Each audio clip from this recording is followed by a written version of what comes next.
Welcome back to the Western Narrative History, Part 2, the Classical Era. I'm Christina Morgan, and this is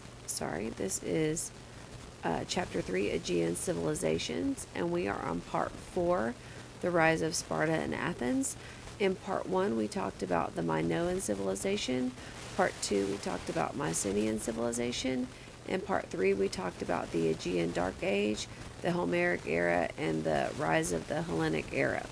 So right now we're going to continue with the Hellenic era and talk about the rise of two most famous Greek city-states, Sparta and Athens. So the rise of the mainland powers is what it's called. This is mainland Greece, Sparta. When they overtook Messenia, the economic and political situation changed. Because they took over such a large area, they just developed the system called helotage. The helots was their word for slaves, and they had so many slaves that the actual Spartans didn't do any work at all. The helots did everything.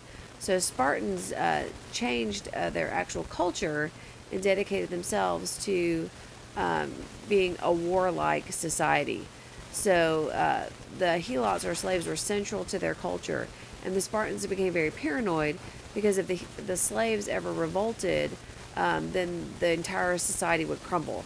So they became so paranoid that they decided that they had to be prepared to put down any revolts, and the only way to do that was to be super strong militarily. So they spent their whole lives preparing as soldiers. The family, in the understanding of the Spartans, was total devotion to the city-state, to military training, and to physical conditioning. So that was the whole life of a Spartan person. They had the best army in Greece, but they had nothing as far as artistic and intellectual achievements that the other Greek city-states made, because it wasn't a priority in their city-states. They did not marry foreigners, and when foreigners were in their city-state, they watched them to make sure they did not spread ideas that might cause people to question the Spartan way of life. They prevented developments of gaps that would cause any gap between the rich and the poor. They wanted people to be pretty much equal. They kept trade to a minimum. They really were very isolationist. They didn't want anything to do with the outside world, and flaunting of wealth was discouraged. The things they were proud of was coarse food, rough attire, being indifferent to comfort and luxury, obeying authority and tradition, and discouraging inquiry and speculation. So sort of everything that's the opposite of what we'll see in Athens. By the end of the Dark Age in Athens, the Mycenaean monarchy that we saw earlier has been replaced by an aristocracy, so a rich noble class. Many of the polis that we see in the city-states we saw passed into the hands of tyrants, which are dictatorial leaders, as leading families feud among themselves, and strong men draw on the power of the people to establish their control. Now, in Athens, there's this constant changeover of control, constant changeover, a lot of infighting. And so what they do to try to establish some stability is they have a man named Draco reform the justice system. And they are extremely harsh laws. We call it draconian reform. And draconian today means a harsh law. So he reforms the justice system, try to get some stability, some peace. Solon is another leader who completely makes economic and political reforms. They're very drastic, but all of this is designed to bring Athens under some stability, some prosperity, because there has been such a turnover in leadership. Pisistratus takes it a step further. There's kind of a little bit of a squabble, and he gets control. He creates loans. He finances public works. He sponsors festivals. All of this is culturally and popular among the people. And then we have the development of what we call democracy during this time. Demos is the people. We have a man named Cleisthenes, and his innovations include the demis, which is filling offices by lots, which is like just random drawing or random rolling the dice kind of thing. Rule by the assembly, Boule, and the Areopagus. So we get these different series of leaders that just do a bunch of different things to take power away from one central leader.